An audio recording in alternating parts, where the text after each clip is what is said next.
Hi guys, and welcome back to Hilltop Farm. I'm Jay, and welcome to the first episode in our new series about Wicca. Now, this is the introduction to Wicca. What is Wicca? A lot of people ask. A lot of people have a preconceived idea. Wicca, the Wiccan faith, witchcraft, it's often called. And a lot of people have the idea that it's evil, it's satanic, it's ungodly, all these sorts of things. At the end of the day, for a start, it's not satanic. Okay, there is no devil in Wicca. There is no hell in Wicca. Anything evil in the Wiccan faith is to do with what's already on earth, and generally people and their behaviour and their actions. Wicca will interest you if you've lost faith in the modern world, like myself and a lot of other subscribers to this channel. We're, as they say in America, homesteaders. As they say in Europe and Australia, we are self-sufficiency buffs, smallholders, alternative lifestylers, whatever you want to call us. We are people that have a piece of land, and it doesn't matter whether it's a suburban block, balcony in an apartment building that's full of pot plants, doesn't matter what it is. If you're questioning where your food came from, and you're questioning where is modern society going, what are we dealing with here? If you want to get back to Mother Nature, being at one with the seasons, then Wicca is for you. Wicca is based on ancient religions. There are elements of it that the ancient Egyptians followed and that are included in modern Wicca. There are elements of it that the ancient Greeks, ancient Romans, the Celts, the Vikings, all these people all followed. There are modern day people that still believe in elements of what we follow in Wicca. Native North and South American Indians, a lot of Asian cultures, in fact I'd say the majority of Asian cultures, native Australians, the Aborigines, the New Zealand Maori and Pacific Islanders, all these people have similar beliefs, and that belief all goes back to the seasons, the earth, the planet, how the planet moves around the sun, how the moon moves around the earth, how the moon affects the seas, the plants, and the inhabitants of the earth, how the sun affects the residents of the earth, plant life, the seasons. Now, you've often heard people say that, my old grandmother, she used to know when the rains were coming because of one thing or another. Some old farmer would know when the storm was coming because the birds would do this and the cows would do handstands and goodness knows what else. Modern day man has to watch the news to find out what the weather report is. And how many times have they led you astray? They've told you it's going to rain, you lug an umbrella off to work, and nothing happens. And there are other times where they tell you it's going to be a nice fine day, and you leave your washing on the line, only to find it covered in mud in next door's yard when you get home because the storms come through. They have, to me, I think they've got fancy machines and a lot of guesswork. I think our ancestors had a better idea. They knew, okay, they didn't have a calendar hanging on the wall of their tent or cave or hut. They did not have a weather report every morning to tell them what to wear and should we go and plant some crops today because the weather's conducive. Wicca will teach you to get back in touch with the soil, back in touch with the seasons. You won't need to watch the weather report. You will know by going outside what the weather conditions are. You will know what time of year it is. And when I say that, I'm talking about the seasons. The seasons were important to the ancient people. They needed to know when to sow their crops. They needed to know when to have livestock safely under cover. They needed to know all these things, and there was no one to tell them, so they had to work it out for themselves. When you follow Wicca, and what I'm going to be doing with this is I'm going to be doing, for I reckon about a year, I'm going to be doing weekly lessons on taking the Wiccan path. A lot of people, when they finish that, call themselves witches. If you've heard of white witches, this is what these people mean. And it doesn't mean that they're going to run around at Hogwarts waving their magic wands. Don't get me wrong, fantastic story, but that's not what Wicca's about. It's not about wiggling your nose like Samantha did in the 60s and having things miraculously happen. That's not going to happen either. It's about putting positive energy out there. We all have energy within us. That's a scientific fact. Okay, our brain works with electrical charges and our movement and nerves and all that. It's all to do with electrical charge. Now when you die, what happens to that electrical charge? It doesn't just disappear. Electrical charge doesn't disappear. It goes into the ground. That's what electricity does. That's why lightning, goes to the ground. If you look at a plug, one of the pins on a plug is called the earth. It's because that's where electricity goes. And we are full of electricity, as is every other living thing. And that is a scientific fact. That can be measured. And when you die, it goes into the earth. Ashes to ashes, dust to dust. And everything around us has energy too. These crystals here, they have energy. Now each different crystal has different type of energy. I don't understand it, but scientists do. They will tell you. They all have different energy that can be measured. Okay, one of the things Wicca teaches you is how to take the energy from things like gems, crystals, as we call them. Okay, you can take energy from candles, from essential oils. There's lots of things to cover, and what they do is the energy goes into the atmosphere. You can channel.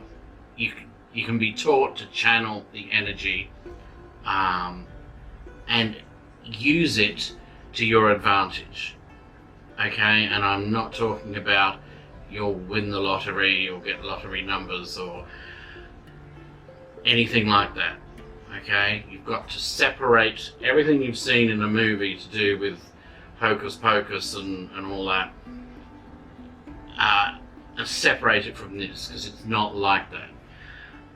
But we do call it magic because there is a certain magic in everything in nature. So we call it magic. So during the course of the year, you will learn about crystals. You will learn about symbols, like the one here. You will learn about essential oils, aromatherapy. You will learn about divination, like with the tarot. Okay? You will learn how to keep one of these, which is a Book of Shadows. Okay? I'm sure you've all heard of a Book of Shadows, but it's not necessarily the evil thing that you think it is. All this on here, in these folders here, this is all my notes on everything that we have to cover to teach you about witchcraft.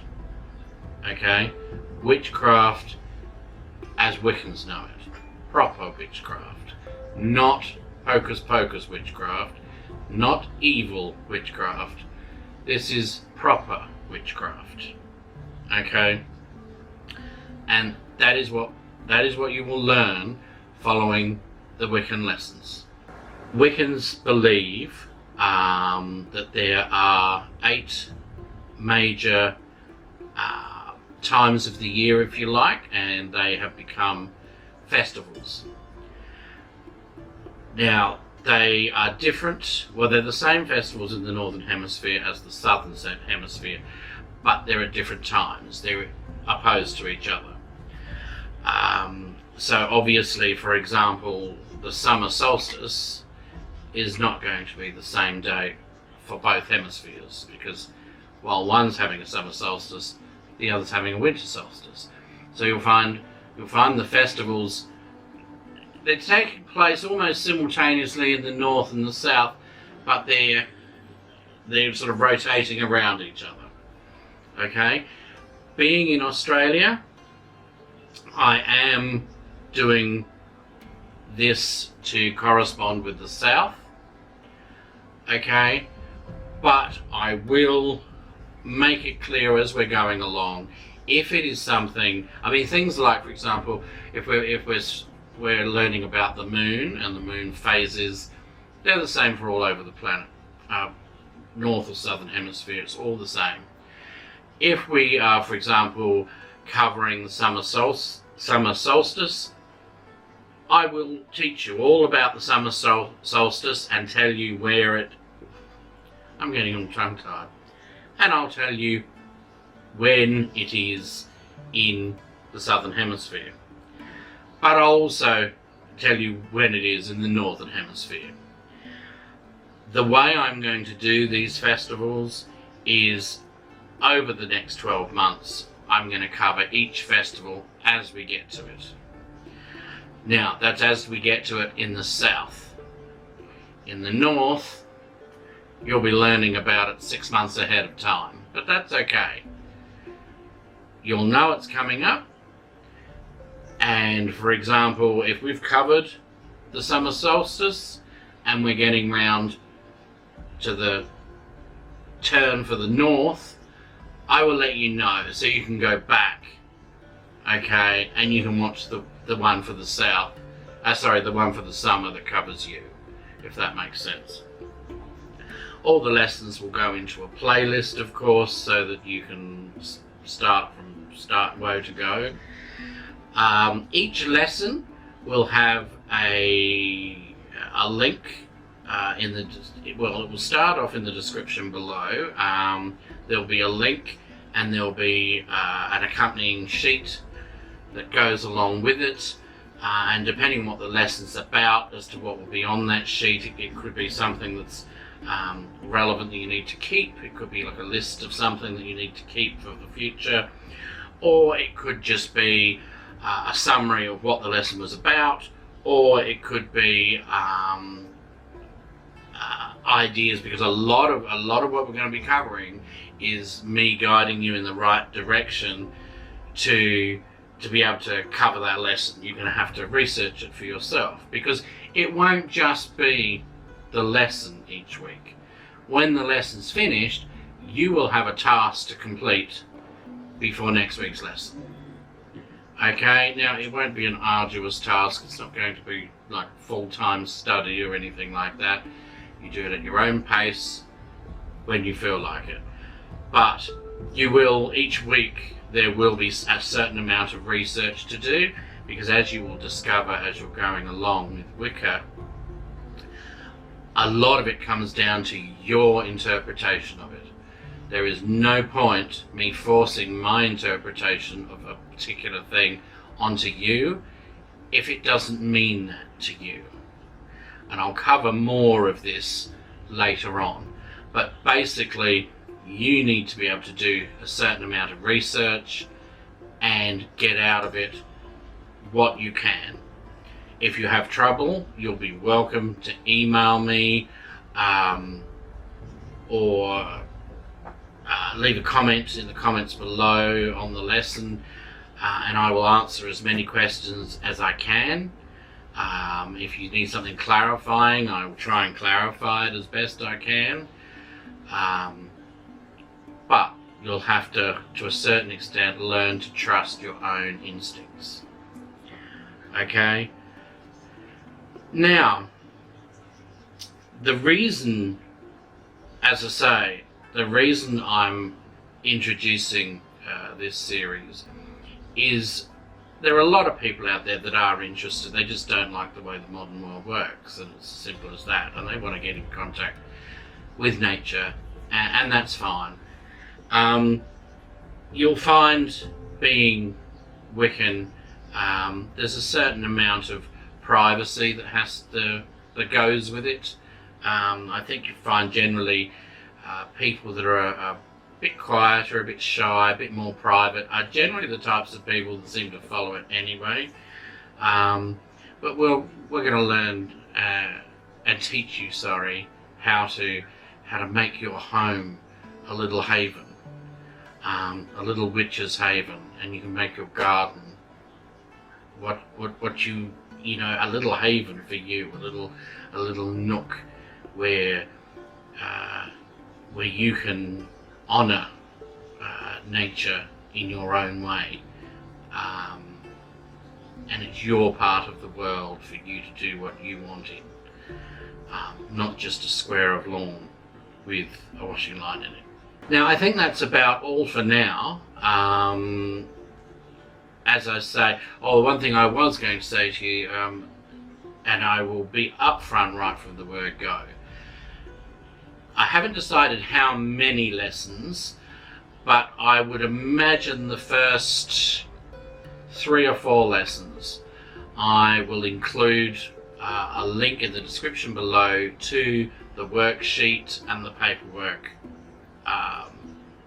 that goes with the lesson.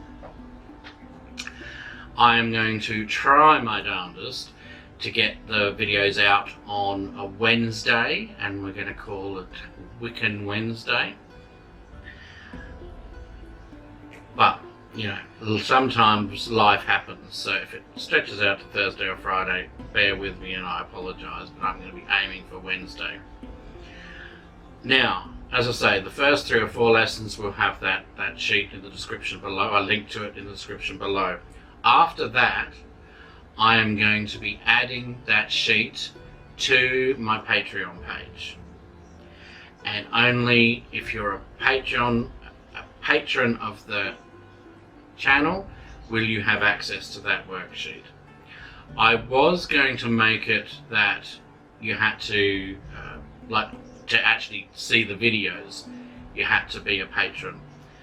But I accept that that's perhaps not fair, because a lot of people can't afford to be patrons, and that's fine. I don't expect everyone to do it, and I don't want to deprive you of following the course if you want to. So the course is going to be open to all my subscribers, no matter what. Not a problem. Okay? And those that want to follow us on Patreon, will have access to the lessons probably 24 hours before everybody else, but they will also have access to the worksheet that accompanies the lesson. Please don't join Patreon until at least the first lesson comes out, because I did set it up when I first opened the Patreon page. I did set it up how I thought I was going to work then, but that doesn't apply now. So don't join up based on what's there now. I'll make all the adjustments, and when I do the first lesson, I will let you know that I've made the changes, and for you to go onto Patreon and have a look and see what you think. I'm going to try and make it as affordable as possible, because this is a lovely way of life. I find that people that study Wicca and become Wiccan automatically want to grow their own herbs, grow their own vegetables and fruits. They often want to rear chickens and do all this, which is kind of ironic, because people that already do all that, and as I say, call themselves homesteaders or self-sufficiency buffs or whatever, they can improve what they're doing by embracing Wicca. The two go beautifully hand in hand. They really do. So, join me. Oh, and before I forget, what we're doing is, there is a festival that in the Southern Hemisphere is on April 30th, and in the Northern Hemisphere on the 31st of October. Can any of you guess what it is? No, you're wrong. It's called Samhain, and we celebrate it, as I say, end of April in the south, end of October in the north. Now, the festival is very, very similar to Halloween, which is, I know what a lot of you said. And there are elements of it can be seen in the modern day Halloween, but you'll be surprised to know that this is where Halloween actually originated from, was from the old pagan religion. Okay, so on that day we do jack-o'-lanterns and all those sorts of things. But the important thing is the day after that, here being the 1st of May, that is the start of the Wiccan calendar, which is why this year, on the 1st of May, being the first day of the Wiccan calendar, that's why I'm kicking off lesson number 1 on the 1st of May, which is a Wednesday, a wacky Wiccan Wednesday, in fact. So, don't automatically poo-poo the idea of Wicca. I think it's very narrow-minded to dismiss something that you know nothing about. And even if you think you know something about it, you probably don't. So, give it a go. Have a listen for 2 or 3 lessons and see what you think. You don't have to join it, just follow it. It's like being in school and learning about other religions. You don't have to believe, but every religion is entitled to some respect. So, please respect this. Give it a chance. Who knows? You may find, like I did when I first encountered it, a few pennies started to drop and a few things started to add up. So, I look forward to seeing you back here next Wednesday. Okay? And until then, it's goodbye from Hilltop Farm. See ya!